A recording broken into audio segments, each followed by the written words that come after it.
Carr was an American musician, best known as the drummer for the rock band Kiss from 1980 to 1991. Caravello was selected as the new Kiss drummer after Peter Criss left, when he chose the stage name Eric Carr, and took up the Fox persona. He remained a band member until his death of complications from heart cancer on November 24, 1991, at the age of 41. Early life: Carr was born on July 12, 1950, to Albert and Connie Caravello. He was born and grew up in the Brownsville section of Brooklyn in New York City.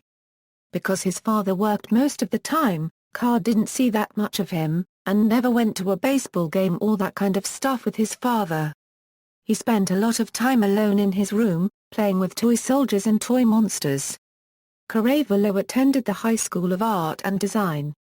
He planned at first to be a cartoonist, then changed his mind quickly thereafter and decided to study photography.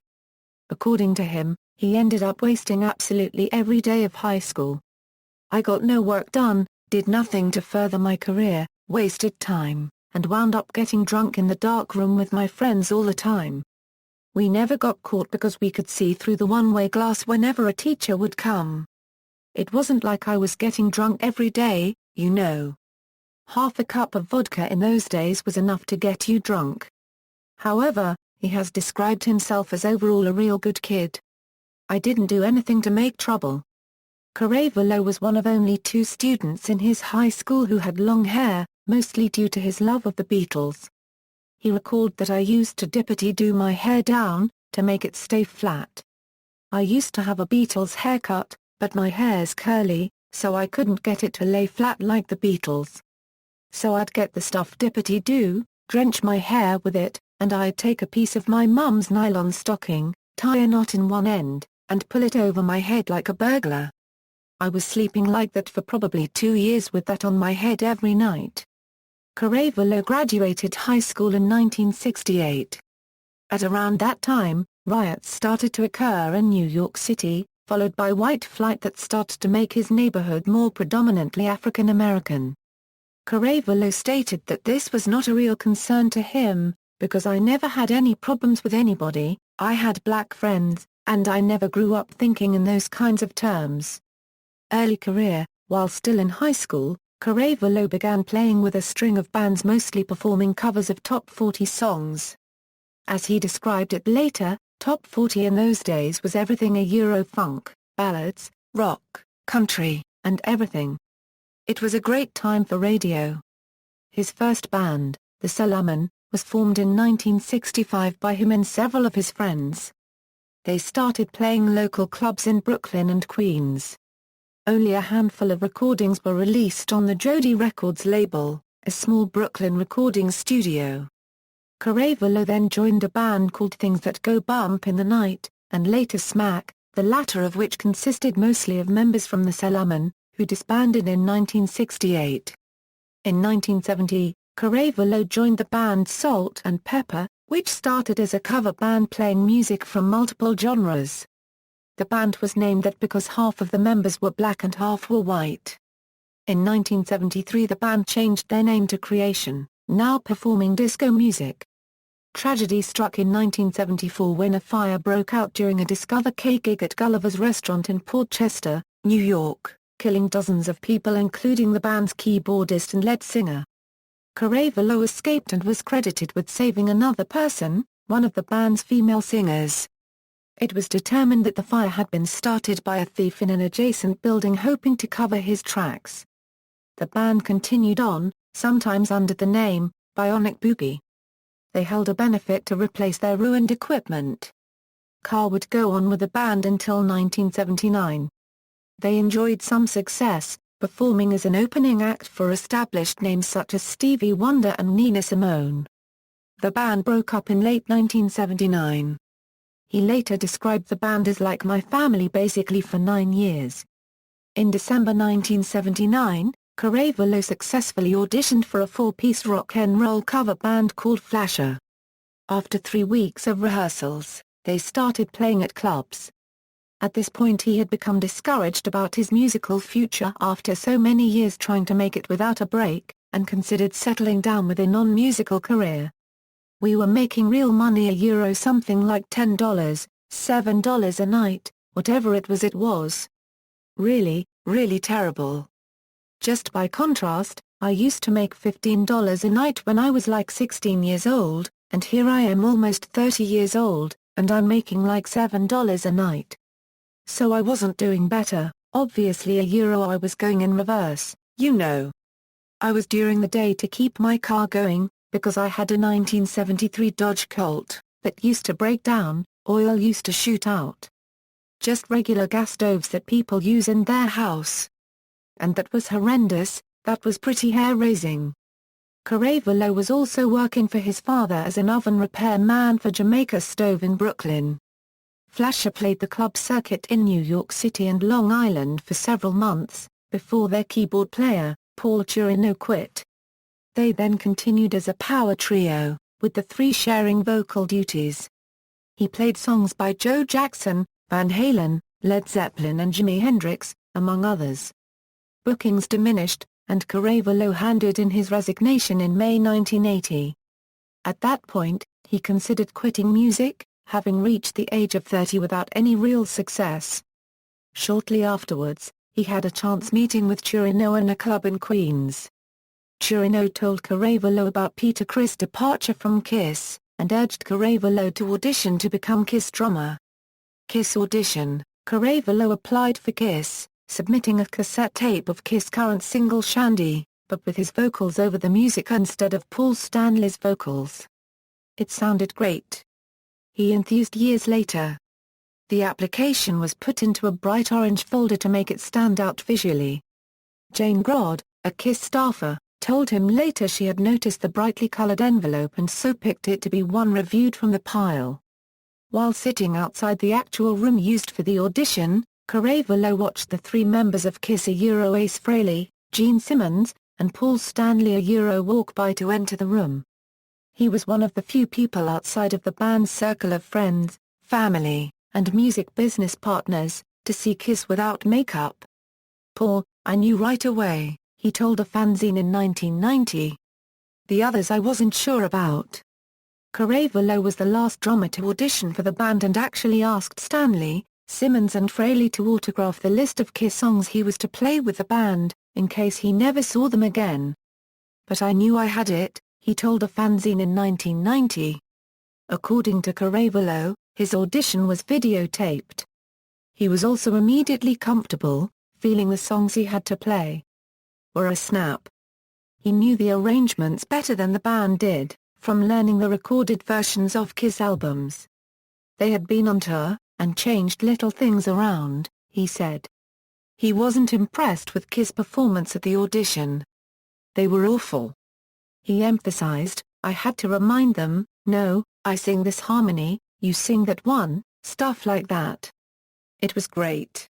Right away we were working together. I know it impressed them. A significant advantage for Caravello may have been his relative anonymity, as it was important for the band to maintain the mystique surrounding the members. Said Paul Stanley, it was really important to us that we got somebody who was unknown. We didn't want somebody who last week was in Rod Stewart's band or in Rainbow. The press release announcing the induction of Caravello into Kiss deducted 3 years from his actual age in order to confuse those seeking information about his true identity. Stage makeup and persona.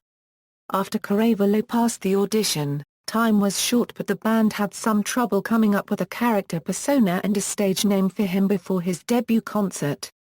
We never actually told him he was in the band, stated Paul Stanley on USA Network's Night Flight program in 1983, we just said, in 2 weeks we're playing. Caravello was alleged by Gene Simmons to have originally considered going by the name Rusty Blade until Simmons dissuaded him. He decided on Eric Carr quite carefully. He noticed that while the four members' full stage names were each 3 syllables long, Criss' name was the inverse of the other 3 band members' names' syllable pattern. Peter Criss was 2 syllables followed by a single syllable. He decided to make his stage names sound the same rhythmically as Peter Criss by choosing a double-syllable first name and a single-syllable last name so when people said all 4 names together it would still fit the same to the ear. Carr was shortened from his birth name Caravello, and he chose Eric from a list of first names his girlfriend at the time had given him. Paul Caravello remained his legal name. For his Kiss persona, Carr initially tried the hawk. This concept was apparently very difficult to realize, and grease paint a suitable makeup design was never created, and the hawk costume was a bright orange yellow. The idea was dropped after Paul Stanley mentioned that it looked like Big Bird. With the band on deadline, Carr came up with the makeup design for the persona of the fox. Simmons liked it, and thus the character was born. The original design was modified within days of Carr's initial photo sessions and debut concert as a Kiss member. Carr was introduced to the public on an episode of the syndicated television youth show Kids Are People Too. Filmed in late July 1980 and aired in September 1980. His first public performance was with the band in New York City's The Palladium venue on July 25, 1980. His parents, warned to not tell anyone their son was now in Kiss, attended the concert, and were recognized by a friend who actually worked with Paul Caravello at the repair shop and had no idea the new Kiss member behind the kit was his former co-worker. "What are you doing here?" Carr's father, Albert Caravello, related in the Tale of the Fox DVD, "You like Kiss?" I said, "Yeah." Carr also, immediately after joining Kiss, still did a few stove repair jobs. For Christmas in 1980, the Kiss organization bought Eric a Porsche so their new drummer would ride around in appropriate rock star style. Ironically, the car broke down often, and caused Carr quite a bit of grief. His persona remained consistent for 3 years until the band's well-publicized removal of their stage makeup in September 1983, Live on MTV. The drastic move came after declining album sales and a poorly attended U.S. tour. Carr thought the band was coming to an end, but Kiss slowly turned their career descent into a rebound, and the band thrived. Carr earned a reputation amongst fans for being unusually friendly and approachable. He answered more mail than other band members, and often added messages to his autographs. Despite being a replacement of an original member, his popularity soared among fans based on his personality and percussion skills. Kiss. Carr's first album with Kiss was 1981's Music from the Elder, which marked a departure for the band toward a mystical art rock direction. One of Carr's contributions to the album, Under the Rose, is one of the few Kiss songs written in June-8 time and featured a Gregorian chant-style chorus. Later, he would also have co-writer credits on All Hell's Breakin' Loose, Under the Gun, and No, No, No, amongst others. Carr said he found writing lyrics harder than writing music. Besides drumming, Carr also played guitar, bass guitar, and piano and sang background vocals. Occasionally he sang lead vocals, such as on Black Diamond, and Young and Wasted Live with Kiss. His first lead vocal in the studio was a re-recording of Beth for the 1988 compilation album Smashes, Thrashes and Hits. Carr recorded his version of the song in the same room in the record plant where the song was originally recorded, using the same backing track as Criss. Carr would later claim that he regretted having to overdo what he felt was the definitive performance by Criss, but that he was so desperate to finally sing on an album that, against his better judgment, he agreed to do it. In 1989, he recorded a demo with Kiss lead guitarist Bruce Kulick. Carr wrote the music, played bass and drums, while Kulick played guitar. As Carr was not a proficient lyricist, he presented the demo to Simmons with the words to Marvin Gaye's 1965 classic Ain't That Peculiar. Simmons wrote new lyrics, which Carr recorded for the subsequent Hot in the Shade release. The song was released as Little Caesar. He performed the song a few times, but it wasn't performed beyond the first month of the tour. Carr's last live performance with Kiss was November 9, 1990 in New York City, at Madison Square Garden. Carr's last recording with Kiss was for the song God Gave Rock 'N' Roll to You Too, which featured him on backing vocals. The last time Carr worked with Kiss was in July 1991 when Kiss filmed the video for God Gave Rock 'N' Roll to You with Carr playing drums. Carr's last public appearance with the band was at the MTV Video Music Awards in September 1991.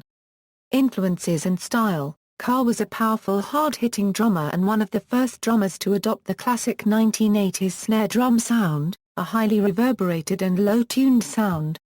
In his 1980 resume sent to Kiss, Carr stated that his drumming style ranged from heavy metal and hard rock to pop and new wave, claiming that I can adapt to most situations easily. He listed drummers John Bonham, Keith Moon, and Lenny White as influences. In addition, Carr was an avid fan of the Beatles and the band's drummer Ringo Starr. In an interview he recalled, "I was caught up in the whole Beatlemania thing. I guess I was attracted to the drums because of the feeling of the rhythm and how it moved you, just sitting in your seat. I loved the way Ringo moved. I identified with him at the time." Photographs of Eric during his high school years show him wearing his hair like Starr did. Carr's interest in double bass drumming came from his admiration of Ginger Baker and John Bonham, once telling 16 magazine, "I just loved the way John Bonham played drums." Eric also had a love of all types of music. Songwriter Adam Mitchell once described Carr as knowing a lot about folk, R&B and other non-rock styles. In a 1983 interview, Carr told USA Channel interviewer Al Bandero that he listened to a lot of Neil Young, and liked many different types of music. Simmons has stated that Carr's harder drumming style pushed Kiss into becoming a heavier band than it had been when jazz-inspired Criss was the band's drummer. Death. In February 1991, Carr began feeling ill. Medical tests revealed what at first appeared to be manageable problems with his health. However, he was diagnosed as having an unexpectedly serious and extremely rare type of cancer, heart cancer. In April 1991, Carr underwent a series of surgeries to remove tumors in his right atrium and lungs in an effort to restore heart function and prevent the cancer's growth. He recovered sufficiently and pressed Paul Stanley and Gene Simmons to let him back in the band. They had replaced him in the studio with session drummer Eric Singer to commence new recordings. They have stated they continually told Carr to get himself healthy, and when he would be the Kiss drummer once again. The band was ready to film the God Gave Rock and Roll to You video, and he asked Gene and Paul to at least let him be in the video, and they ultimately agreed. He flew to Los Angeles in July 1991 to film the music video. He was wearing a wig at that point because of treatment. After the video shoot he flew back to New York to try to get healthy.